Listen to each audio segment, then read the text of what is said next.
안녕하십니까. 지금 국민의힘의 김용태 비대위원장이 이제 그 5대 개혁이라면서요. 지금 그 중에 하나가 이제 그 탄핵 반대 당론을 무효화시킨다. 이런 게 하나 있고요. 그 다음에 또 중요한 게 그때 그 후보를 김문수에서 이제 그 한덕수로 후보를 교체하려고 했던 이 과정을 이제 그 당무 감사를 하겠다. 이게 논란이 크게 되고 있습니다. 그때 그 비대위에서 김문수 후보가 됐는데 이걸 한덕수로 이제 그 교체하려고 그러면서 당원 투표를 했잖아, 전당원. 근데 그때 유일하게 반대했던 게 김용태 비대위원님 같아요. 그래서 이제 김문수 후보가 김용태를 이제 그 비대위원장으로 어떻게 보면 영입시켜준 거죠. 시켜준 거예요. 김문수 후보가 그 김용태를 비대위원장으로 시켜준 거죠. 근데요, 이 과정을 당무감사한다는 게 저는 납득이 안 돼요. 오히려 그보다 진짜 감사를 하려면 나중에 어떻든 저떻든 나중에 김문수 후보로 정해지고 나서 그때도 인정 안 하고 그 선거운동을 거의 안 도왔잖아요.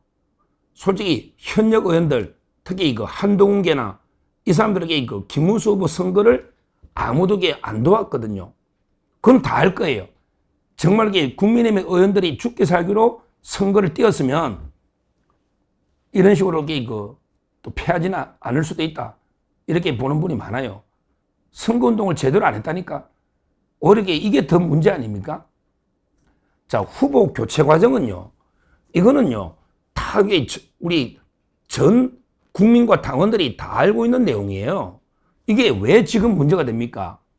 그때 제 과정을 다시 한번 복기를 해보면 그때 김문수 후보가 이제 경선을 쭉 했고요. 원래부터 김문수, 홍준표, 한동훈, 안철수 그 전에 8강 때 나경원 쭉 이렇게 했고요. 그때부터 저는 뭐라 했냐면 계속 김문수가 되면 이제 한덕수 대행이 이제 사표 내고 놓으면 그러면 이제 여기 후보되는 사람이 김문수가 되거나 누가 돼도 한덕수하고 단일화해서 최종 후보를 정한다. 이게 다 그렇게 방송을 했지 않습니까? 그럼 김문수 후보도 인정한 거예요. 야, 우리 김덕수다. 김덕수. 그때 나머지도 단일화 안 한다는 말을 안 했어요. 홍준표나 한동훈도. 특히 김문수 후보가 가장 적극적으로 한덕수하고 단일화한다. 이렇게 그것도 조속한 기일에 한다. 이렇게 약속을 했고, 그래가지고 한덕수를 미는 분이 많았잖아요. 한덕수를 미는 분들이 김문수가 돼야지 빨리 신속하게 아름답게 단일화가 되겠구나. 이렇게 생각을 했잖아요. 그래서 이제 제 같은 경우도 김문수가 돼야 된다. 밀었잖아요. 그래야만 한덕수하고 단일화가 제일 의지가 강했으니까. 그래서 이제 김문수가 후보 된 거예요. 여기에 대해서 홍준표는 사기 경선이다. 또 한동훈도 좀 불만이 있겠지. 왜? 한덕수하고 팔았으니까. 이래 된 거예요. 근데요, 저는 김문수 후보가 되면 바로 그냥 방식은 뭐예요? 여론조사밖에 없잖아요. 시간이 없었어요. 시간이. 그래서 당원 여론조사 50, 그 다음에 일반 역선택을 빼고 일반 여론조사 50. 그게 항상 해오던 방식이잖아요. 계속 경선 과정이 그랬잖아요.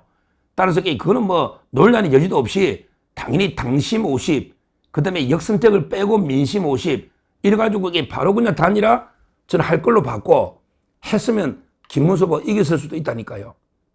근데 그때 과정이 어땠냐? 여론이 한덕수가 약간 높게 놓은 거예요. 한덕수가 높게 놓으니까 김문수 후보 측에서 야, 이대로 하다가 우리 후보 뺏길 수가 있다. 이래가지고 계속 단일화를 거부했던 거 아닙니까? 거부. 그러니까 이제 단일화를 지도부에서는 약속대로 단일화 해야 된다. 근데 그 방식은 어떻게 한다? 막 한덕수, 김문수 만나고 토론도 하고 그랬잖아요. 그때 다 기억나시잖아요. 국회에서 만난 것도 있고. 그래가지고 만나기는 만났는데 어떻게 한다? 갑자기 김문수 후보 측에서 아니 역선택을 왜 뺍니까? 그냥 전 국민으로 여론조사 합시다. 역선택을 빼지 말고. 왜? 그때는 좌파들이 볼 때는 김문수가 만만한 거죠. 한덕수가 이게 더 까다롭다 본 거예요. 다 그때는 그래 봤잖아요.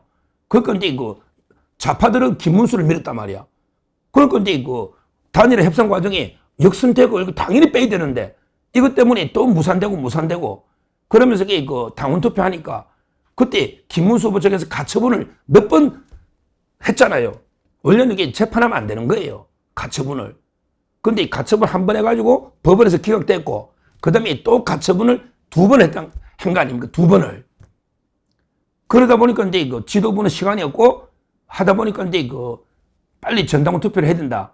이래가지고 그 전당원 투표를 마지막 등록 앞두고 하는데 근데 갑자기 밤에 뭐 심야에 막 한덕수가 입당하고 뭐 당비를 얼마 냈니 막 이런 논란이 터지면서 여기 쿠데타 아니냐 막 이러면서요.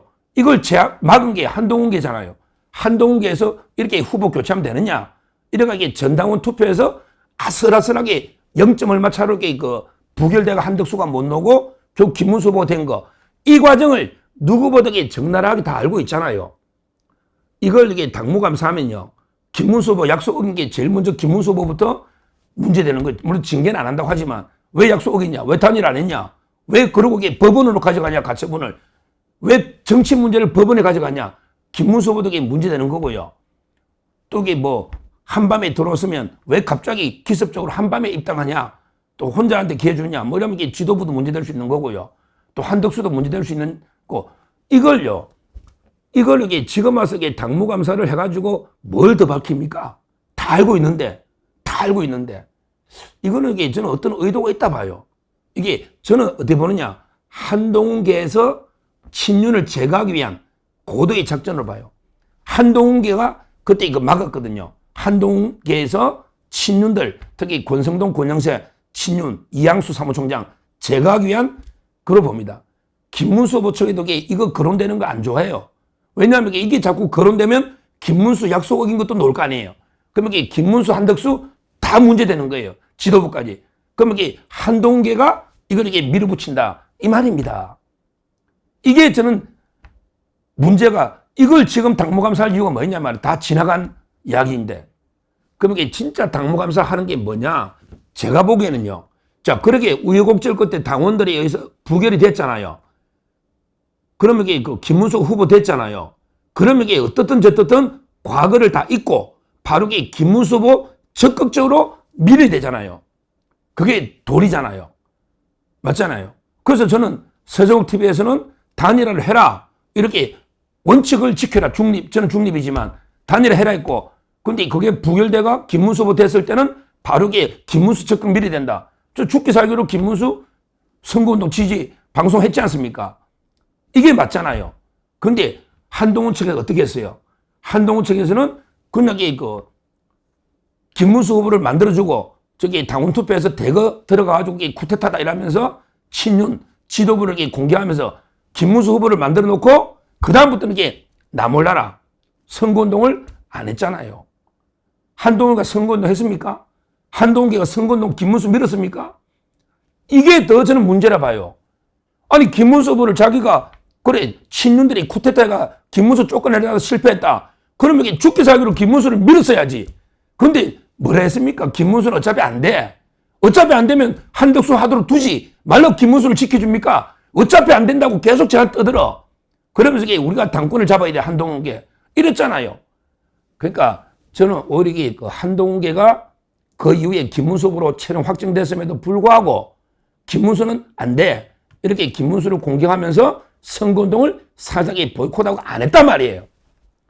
그러니까 자기들은 김문수도 제거하고 친윤들도 제거하고 권성동이도 이런 짓을 하고 있습니다. 지금도 그 친한동훈 유튜브나 방송 가보면 제일 혐오하는 사람이 권성동이다. 그 다음이 김문수다. 그 다음 나경호이다. 이러면서 계속 분열 책동을 하고 있습니다. 그러니까 그때 제 입장은 오히려 김문수 후보 약속을 지켜라. 한덕수하고 아름답게 단일화해라. 그리고 한덕수가 되면 또 경쟁력이 저는 있다고 본 거예요. 지금 한덕수가 됐으면 더 경쟁이 있다고 보는 사람도 꽤 있습니다. 물론 이게 결과론이죠. 뭐 결과론을 제가 주장하고 싶진 않아요. 근데 그렇게 하고 대신에 저는 김문수가 되고 나서는 죽기 살기로 김문수 도원군은 다 할 겁니다. 이게 올바른 정말 이게 당원이라면 올바른 태도 아닙니까? 뭐 저는 당원도 아니지만 제가 우파를 지지한다면 아니 약속대로 왜 김문수 후보도 상당히 지지세가 많지 않았는데 약속까지 어기면 이재명 이기기 어렵다. 김문수 후보도 약속 어기버리고 이재명을 어떻게 이기냐. 차라리 한덕수하고 아름답게 단일해서 지면 한덕수한테 밀어주고 본인이 이기면 명분이 서니까 이렇게 제가 주장했던 게 뭐 잘못된 게 있습니까? 그건 아니잖아요. 그게 쿠데타는 아니잖아요. 저는 권성동, 권영세가 뭐 이게 아무리 믿고 뭐 싫어하더라도 이게 쿠데타는 아니잖아요. 그럼 약속 안 지키고 김문수는 뭐가 됩니까? 그러니까 제 말은 그 과정이 문제가 아니고 저는 가장 문제는 한동훈에 있다. 이렇게 보는 거예요. 한동훈. 왜? 자기들이 김문수 후보 만드는 데는 공을 세운 거 맞아요. 그때 막 쌍권을 비판하면서 한동훈에서 대거 왜 후보를 교체하느냐, 김문수 왜 쿠데타 하느냐 하면서 지도부를 공개한 건 맞아요. 그 김문수를 살려준 건 맞아. 한동훈가. 근데 그 다음에 그럼 김문수 대통령을 위해서 죽기 살기 뛰냐 말이에요. 그거부터 이게 감사해야 된다는 거예요. 과연 한동훈이나 한동훈 의원들이 죽기 살기로 김문수 당선을 위해서 당을 위해서 열심히 뛰었냐. 한동훈가 마지못해 2번 딱이 합류했고요. 그 다음에 팬카페 정도 했고 계속 다닐 때는 방송 보면 김문수는 어차피 안 돼. 어차피 안 되면 대선 패배를 기정사실화하고 이런 해당 행위를 했지 않습니까? 그러니까 이제 그 김용태 위원장 한번 잘 냉정히 보라고요. 뭐 누구 때문에 뒤에서 누구 때문에 이걸 자꾸 문제 삼는지 모르겠는데 한동훈인지 뭐 이준석인지 김문수인지 모르겠는데 이거 가지고 이게 당을 분란 일으킬 이유가 없는 거예요. 이거 가지고 그 과정은 감사 안 해도 헐이 전 국민이 유튜브나 방송을 다 봤잖아요. 판결까지 다 했고 전 국민이 다 봤잖아요. 그러게 뭐 지금 와서 감사합니까? 오히려 진짜 문제 삼아야 될 거는 그런 식으로 그 후보가 정해졌는데 아니 선거운동도 안 하고 미국으로 가버린 홍준표 제일 문제죠. 근데 홍준표는 탈당했으니까 징계를 못 할 거고 그 다음에 한덕수도 저는 문제 있다 봐요. 왜? 그러게 저는 한덕수를 뭐 단일해라 했지만 본인이 떨어져 있으면 이게 도와야 되는데 한덕수도 안 도왔잖아요. 한덕수는 문제 있고 그 다음에 한동훈의 문제가 제일 크죠. 당에 있으면서도 아예 안 도왔잖아요. 이런 열심히 선거운동을 안 한 오히려 그 직무유기를 한 이걸 이게 감사를 해가지고 징계를 하든지 이래야 되잖아요. 그때 그 권성동, 권영세 지도부가 교체하려고 했던 거는 그때는 이게 조금이라도 더 경쟁이 있는 후보를 정해서 김문수가 될지 한덕수가 될지 어차피 이게 어떻게든 이재명을 막아보자 이런 충정 때문에 그때 단일했던 거 아닙니까? 그래가지고 이게 이제 와서 쓸데없는 감사를 한다. 김용태 위원장. 이걸 제가 분명히 말씀드리고 오히려 이제 선거운동을 제대로 안 한 이런 게 현역이나 당협 이거부터 저는 문제를 삼아서 감사를 해야 된다. 왜 당의 후보가 있는데 선거운동을 보이콧하느냐. 이게 더 큰 문제다. 이렇게 말씀을 드립니다. 하여튼 그 김용태 비대위원장 똑바로 판단을 해야 됩니다. 뭐 임기가 2달 더 갈지 아니면 이번에 원내대표가 끝날지 그건 제가 모르겠는데 지금 현재 그 단일화 과정 그걸로 당무감사할 때는 아니다. 다시 한번 강조 말씀을 드립니다. 감사합니다.